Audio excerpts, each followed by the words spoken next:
mungkin kuncinya itu adalah fit-nya ya. Jadi apakah cocok antara kandidat dan juga klien.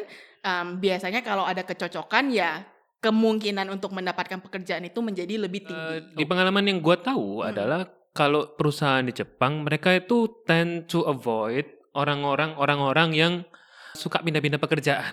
Pengalaman lu gimana gitu? Iya guys. Oh, iya. Jadi singkat ceritanya iya. Kalau misalnya udah baca CV dan kamu pindah pekerjaannya setiap 6 bulan, setiap 7 bulan, setiap 1 tahun, akan ada pertanyaan pastinya dari company. Kalau misalnya aku tahu company ini punya budget yang lebih tinggi gitu atau willing to pay more, ya apakah bisa aku negosiasikan? Bisa jadi bisa gitu. Tapi posisi gue nggak di Jepang nih, gue di Indonesia, bisa nggak sih nge-apply sebenarnya?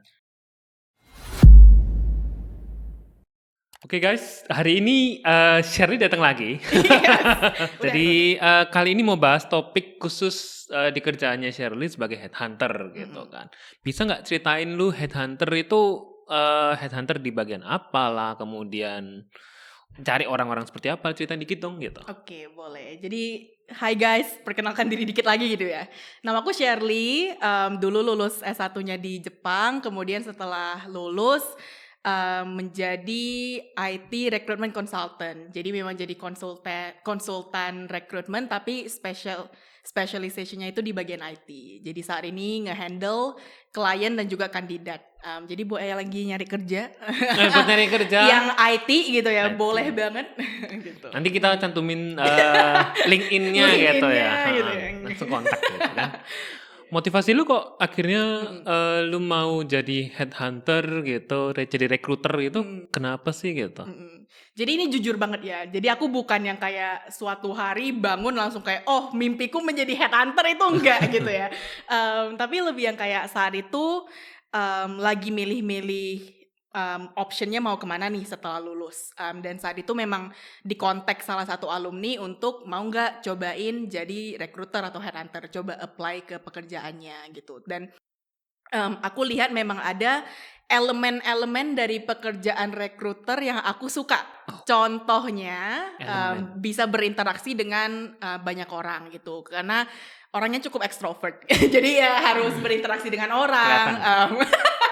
Jadi bisa ngobrol dengan banyak orang. Terus itu juga jadi recruiter itu cukup fast pace, maksudnya cukup kompetitif, ada challenge-nya gitu ya, dan anaknya cukup ambisius. Jadi ya itulah ada elemen-elemen di bagian recruiter yang aku dulu suka gitu. Jadi memang akhirnya coba pekerjaannya dan ended up suka sih guys. Bagus. Elemen-elemen, gua kira elemen tanah, elemen api gitu, bukan ya? Elemen pekerjaan. Elemen. Sorry. Jadi pengen ini nih tentang cari kerja. Gua kan sebagai seorang kandidat gitu. Gua dengar banyak juga teman-teman mungkin mengalami juga kalau cari kerja itu nggak gampang gitu. Nggak juga di Indonesia, nggak juga di Jepang. Kita udah ngirim CV ke banyak company, kemudian nggak ada dipanggil interview dan sebagainya. Menurut lu itu sebenarnya apa yang terjadi sih? Kenapa gitu kok bisa terjadi seperti itu? Apa yang terjadi ya? Yes. Apa yang terjadi? Banyak alasannya sih sebenarnya. Tapi memang ya seperti halnya hidup. Maksudnya yang kayak nggak mungkin yang kayak kalau misalnya apply pekerjaan ataupun apply kesempatan one shot langsung dapet gitu kan, biasanya jarang banget ya. Unless you are really really good gitu. Jadi ada beberapa mungkin sometimes it's a numbers game too. Jadi sometimes itu juga tergantung kayak misalnya ada 100 kesempatan, lu apply-nya berapa banyak gitu. Terus juga akhirnya bisa dapat interview berapa banyak, akhirnya dapat offer berapa banyak. Jadi elemen-elemen rekrutmen tuh biasanya sometimes there's also a part of it that's also a numbers game. Jadi misalnya kalau misalnya yang lagi nyari-nyari kerja nih belum dapat, ya kalau kalian apply-nya cuma 1 atau 2 ya kesempatannya jadi kecil kan. Tapi kalau misalnya kalian branch out the opportunities, bisa jadi kesempatannya jadi lebih besar gitu. Jadi ada elemen di mana is also a numbers game kalau menurutku gitu. Jadi memang nggak bisa disamaratakan. Gue belum semisal gue udah kirim banyak nih tapi nggak ada interview sama sekali. Misal skill gue kurang atau gimana? Kalau lu dari sisi recruiter ngeliatnya gimana? Iya, kalau dari sisi recruiter itu sebenarnya lebih yang kayak kunci pentingnya itu kan kita jatuhnya nyari apa yang klien kita butuhkan gitu. Jadi contohnya kita punya klien company A gitu. Company A nyari engineer dengan spesialisasi programming language-nya misalnya Java gitu. Kemudian ya kita harus nyari orang yang punya Java skills gitu kan. Tapi kalau misalnya teman-teman punyanya skills-nya di mana di C++ gitu, itu kan jadinya skill fit-nya beda tuh. Jadi memang menurutku ada yang kayak ada skill fit-nya, ada personality fit-nya, ada company fit-nya juga. Jadi banyak elemen-elemen seperti itu yang harus pekerjaanku jadi recruiter dan konsultan adalah mencocokkan antara apa skill yang kandidat punya dan apa yang dibutuhkan oleh klienku gitu. Jadi ujung-ujungnya menurutku mungkin kuncinya itu adalah fit-nya ya. Jadi apakah cocok antara kandidat dan juga klien. Biasanya kalau ada kecocokan ya kemungkinan untuk mendapatkan pekerjaan itu menjadi lebih tinggi. Oke, berarti cari tadi fit-nya. Tadi kan lu sempat bilang skill fit ada, kemudian personality fit juga ada. Nah, kalau kita meng-apply ke suatu perusahaan, pertama kan kita mengirim yang namanya CV dulu itu kan. Betul. Kalau mungkin skill fit, ya kita bisa lah tulis kita bisa ini dan sebagainya. Tapi kalau personality fit, emang kita bisa menulis. Lu ada nggak sih apa ya advice gitu? Gimana caranya menulis CV yang baik? Misalnya yang dilirik sama recruiter. Oke. Biasanya kalau aku pribadi sih, kalau misalnya aku tuh cukup melihat semua CV. Maksudnya aku nggak mungkin kayak CV-nya nggak ada ini langsung di reject gitu, enggak ya. Jadi aku sebisa mungkin melihat semua CV yang datang, kemudian aku cek kembali, maksudnya apakah ada lowongan ataupun ada kesempatan yang mungkin bisa jadi cocok gitu. Kemudian makanya kita juga ada yang namanya casual call. Maksudnya jadi salah satu bagian dari pekerjaan aku adalah aku harus mengkualifikasi kandidat. Dalam artian ya nanti kita casual call sama kandidatnya. Di call-nya itulah aku mungkin nanya-nanya lebih lanjut. Misalnya, pengalaman kamu nih gimana? Maksudnya kamu menggunakan programming language itu dalam kapasitas apa gitu. Baru dari sanalah aku bisa melihat apakah ada skill fit-nya, apakah ada personality fit-nya juga nih. Personality fit dalam artian gini ya, contohnya biasanya mungkin ada kandidat yang lebih prefer lingkungan kerja yang fast pace.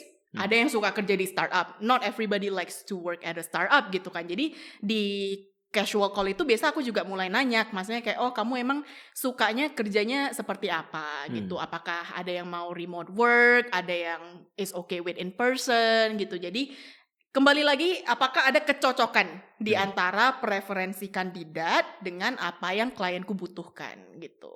Kalau untuk format CV sendiri kan kita ada tahu banyak sekali format di Google atau di mana segala macam bertebaran gitu. Ada yang format khas, ada yang ABC segala macam. Memang kalau gua mau lebih gampang misalnya dibaca lah gitu. Itu ada nggak sih advice gitu? Lebih gampang dibaca, mungkin lebih kayak simple dan juga straight to the point gitu ya. Maksudnya tidak perlu yang kayak bullet point-nya harus 11 gitu, enggak gitu ya. Tapi lebih yang kayak kamu di pekerjaan kamu yang sebelumnya sudah melakukan apa, result-nya apa gitu. Jadi mungkin sometimes yang people lupa itu, kandidat lupa itu biasanya taruh result. Dan biasanya kita selalu berusaha untuk bilang result-nya itu harus ada kuantitinya. Misalnya berhasil meningkatkan efisiensi sebanyak 40% contohnya gitu. Jadi sebisa mungkin ada kuantitinya dari result yang dihasilkan saat kamu bekerja gitu. Tapi sisanya generic advice sih, jangan pakai ChatGPT guys. Yang kayak boleh pakai ChatGPT boleh, tapi jangan yang kayak jangan membuat ChatGPT untuk menulis CV untuk kamu gitu ya. Jadi ya jujur-jujur aja sih, karena ujung-ujungnya kalau misalnya kamu nulis banyak di CV, tapi ketika kita call ternyata kamu tidak sebagus itu, dan ketika interview juga kamu tidak sebagus itu, kan ujung-ujungnya we're wasting each other's time gitu kan. Jadi mendingan jujur dari awal skill kamu apa, jadi bisa lihat apakah ada kecocokan dengan yang dibutuhkan klien. Oke. Tadi mungkin kalau teman-teman pernah dengar metode SMART gitu ya, harus specific, measurable, achievable, reliable, and then timely gitu kan ya. Jadi membuat banget nih. Gitu kan. Oke. Terus kemudian kalau semisal nih gua sebagai kandidat, sebenarnya gua ngelihat ada postingan menarik di agent lu gitu. Kemudian gua mau ngontak, ini lowongan masih ada nggak sih gitu. Itu gimana sih caranya supaya gua bisa nge-reach out ke recruiter gitu? Apakah ada semisal kalau email kan kita tahu itu adalah sesuatu media komunikasi yang paling banyak orang pakai. Betul. Tapi apakah itu nanti bakal dibaca secara langsung, segera direspon, atau justru ada cara lain gitu? Iya, tapi email, ya karena kan setiap hari baca email juga ya. Jadi kalau misalnya email ke saya ya pasti saya baca. Ya semoga saya balas. Semoga saya balas kok. Cuma ya mungkin lebih yang kayak tidak terlalu pushy, dalam artian biasanya emailnya ya casual aja sih. Maksudnya saya selalu menerima kalau misalnya ada yang mau casual call segala macam, itu biasanya I'm happy to talk atau I'm happy to give advice lewat email juga gitu. Atau biasanya bisa juga reach out lewat LinkedIn. LinkedIn. Jadi saya Gen Z yang lebih banyak jangan salah, gue bukan Gen Z tapi gue pakai LinkedIn kok. Oh iya. berapa jam sehari lu di LinkedIn? Enggak banyak sih. Iya, jadi memang aku tuh ya karena kebutuhan pekerjaan juga sih cukup aktif di LinkedIn. Jadi kalau misalnya mau kontak segala macam, kalau bukan email, LinkedIn biasanya sebisa mungkin saya bantu. Gitu. Berarti isi LinkedIn-nya gimana tuh? Cuman bilang, "Hai, nama gue ini nih, terus gue lihat lowongan ini masih buka nggak?" Nah, ketika di pesan itu gue harus mencantumkan langsung CV gue atau enggak, semisal, atau yang lu kira enaknya gimana sih? Iya, mungkin kuncinya lebih yang kayak apa ya, biar mempercepat proses gitu kali ya. Jadi ya kalau misalnya lihat job posting, ada email, ya langsung aja reach out, nggak apa-apa kok. Maksudnya memang kita recruiter juga sangat open untuk orang reach out untuk kita gitu. Jadi bisa aja langsung kayak, oh hi Shirley, gue ngeliat nih ada job posting gini, skill gue tuh gini, mungkin bisa cocok dengan job postingmu gitu. Boleh nggak kita minta casual call? Itu mungkin salah satu template yang sangat-sangat template gitu. Atau ya boleh nggak cari tahu informasi lebih lanjut, atau kalau punya pertanyaan lebih lanjut. Itu biasanya gitu sih. There's no secret weapon, there's no secret message yang bakal kayak bakal langsung di call gitu, enggak. Again, karena at the end of the day kan kita juga menyortir kandidat juga kan. Jadi I mean approach us politely, approach us kindly, dan kita juga pastinya reply balik. Nggak gigit kok ya. Gitu. Iya. Kita nggak pelit kok. Oke. Jadi pokoknya reach out dengan politely, tujuannya ada, gitu, nanti dibalas. Intinya itu. Kemudian hal-hal yang harus dihindari gitu. Karena kan kita tahu kalau misal Shirley kan specifically mencari kandidat untuk bekerja di Jepang gitu. Betul. Kan ya. Jadi di pengalaman yang gue tahu adalah kalau perusahaan di Jepang, mereka itu tend to avoid orang-orang yang suka pindah-pindah pekerjaan gitu. Nah, apakah itu juga berlaku untuk tapi kan gue bukan di IT nih. Nah, kalau semisal pengalaman lu gimana gitu? Apakah lu ngeliat gitu nggak? Iya, guys. Iya. Jadi singkat ceritanya iya. Biasanya mungkin apakah itu red flag atau enggak? Mungkin salah satu flag ya. Maksudnya kalau misalnya udah baca CV dan kamu pindah pekerjaannya setiap 6 bulan, setiap 7 bulan, setiap 1 tahun, akan ada pertanyaan pastinya dari company. Dan karena gini loh, maksudnya jatuhnya pekerjaan aku sebagai konsultan juga aku harus merepresentasikan profil kamu ke klienku kan. Maksudnya kenapa kandidat ini tuh cocok di perusahaan kamu. Tapi kalau misalnya dari perspektifnya klien, ya pasti yang kayak kalau misalnya kamu masuk ke pekerjaan baru, ada investasi waktu, ada investasi training, ada investasi uang, gaji gitu yang harus perusahaan berikan ke kamu. Tapi kalau kamu misalnya pindah dalam waktu 6 bulan, sia-sia dong. Maksudnya investasi waktu, training dan juga uang itu yang diberikan ke kandidat. Mungkin dari perspektif perusahaan Jepang biasanya mereka cukup lebih khawatir kalau misalnya ada kandidat yang pindah setiap tahun gitu misalnya. Jadi kalau misalnya gue bilang hobi gue pindah kerja gitu nggak boleh nggak gitu. Boleh, ya. Di Jepang nggak boleh sih. Oh, di Jepang nggak boleh. Oke. Terus kemudian tentang apa ya? Mungkin ke inti dari atau apa ya, job desk dari seorang rekruter gitu. Jadi kan lu secara dari awal lu menyortir kandidat seperti apa, kemudian lu memperkenalkan ke perusahaan. Terus next step lu bakal support dia seperti apa gitu emang?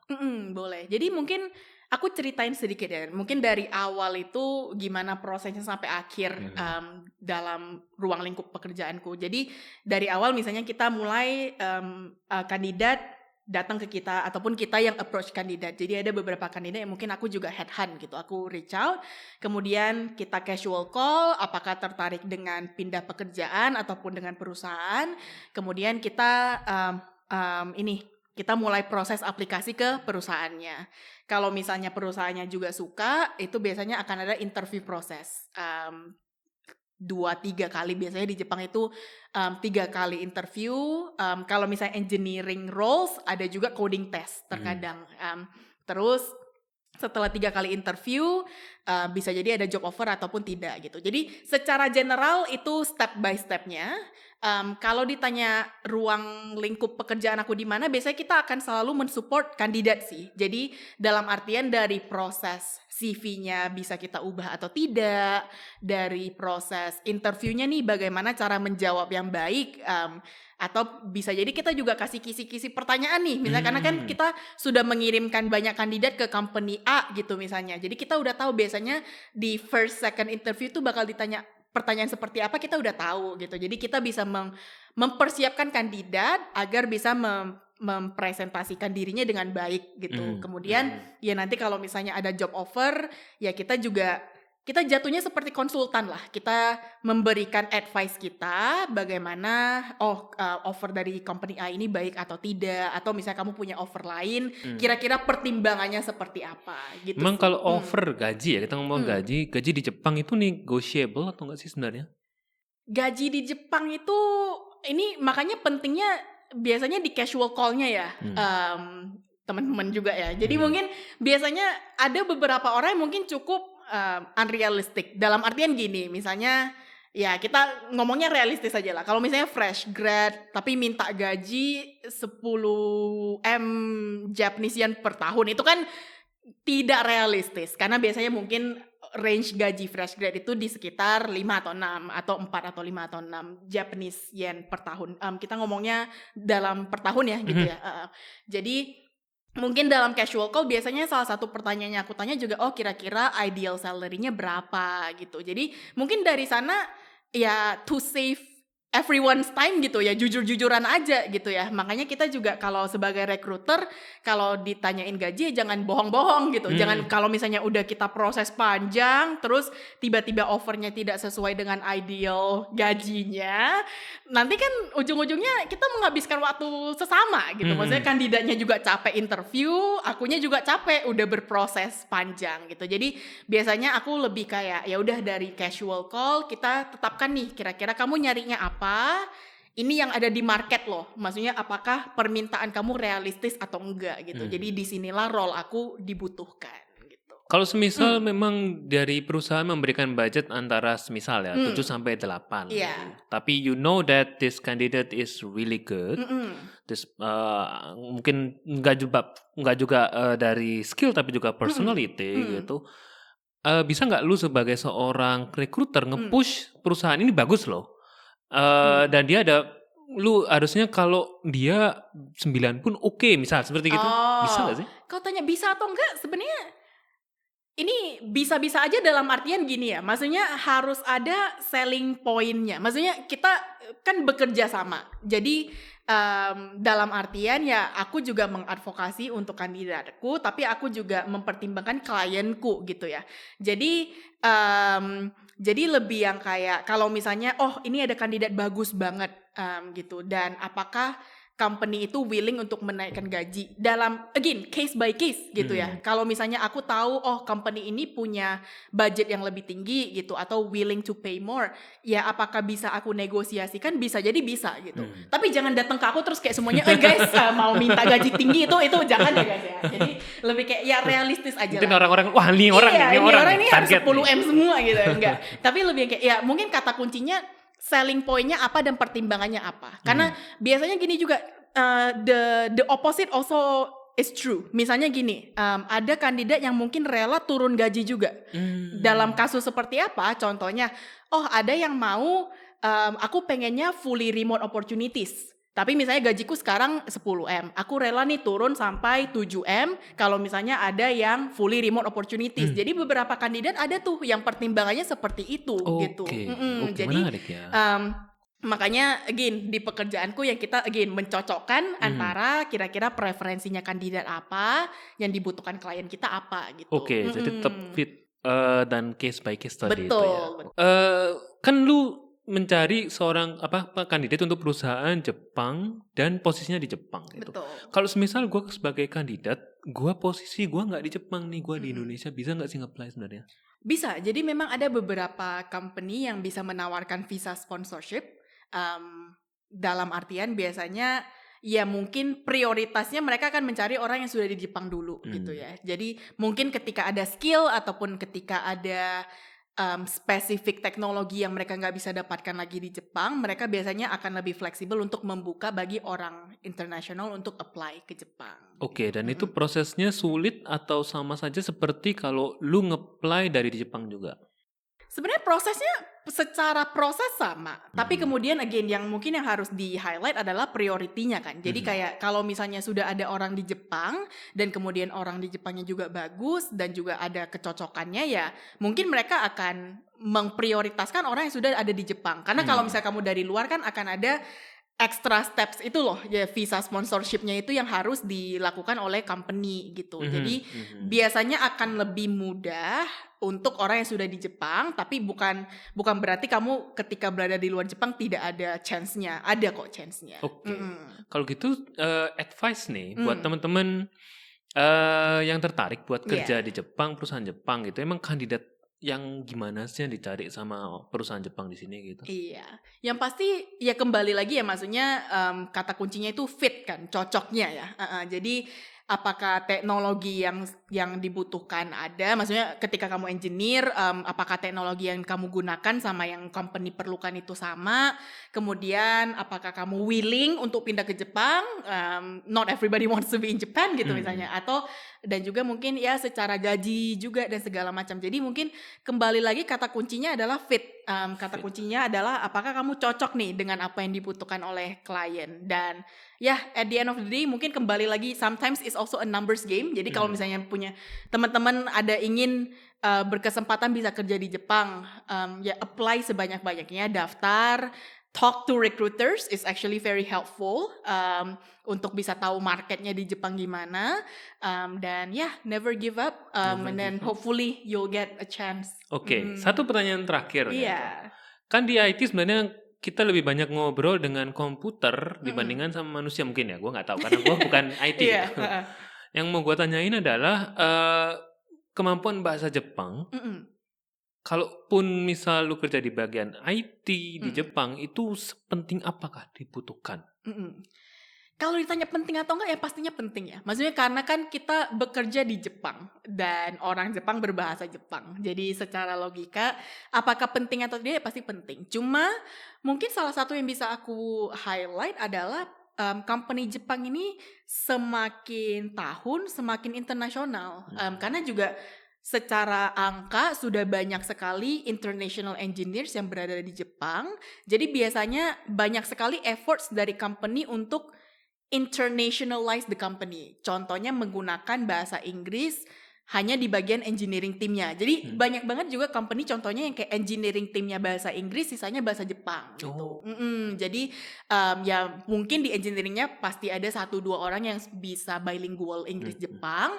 Tapi ya itu. Jadi salah satu maksudnya salah satu tren yang aku lihat, company Jepang ini semakin tahun itu semakin banyak yang berbahasa Inggris. Jadi ya kalau teman-teman dari Indonesia nih bisa berbahasa Inggris, chance-nya pasti ada, tapi kalau bisa berbahasa Jepang, peluangnya makin besar guys, gitu. Jadi ya itu kan lebih ke peluang ya. Jadi ya kalau kamu memang sangat-sangat tertarik untuk bisa berkarir di Jepang, belajar bahasa Jepang dari sekarang, mungkin bisa ngambil JLPT juga, is a realistic pathway for a career in Japan. Gitu. I see, oke. Mungkin tutup dulu ya podcastnya sampai di sini. Kalau memang teman-teman mau tanya ataupun masih tertarik nih pengen kerja di Jepang bagian IT, masih ada Shirley di sini. Tulis aja di bawah di komen segala macam, nanti kita sampaikan ke Shirley biar langsung jawab ke teman-teman gitu. Oke. Makasih ya Shirley sudah datang. Terima kasih. Ketemu lagi di session yang lain gitu. Bye bye. Thank you. See you.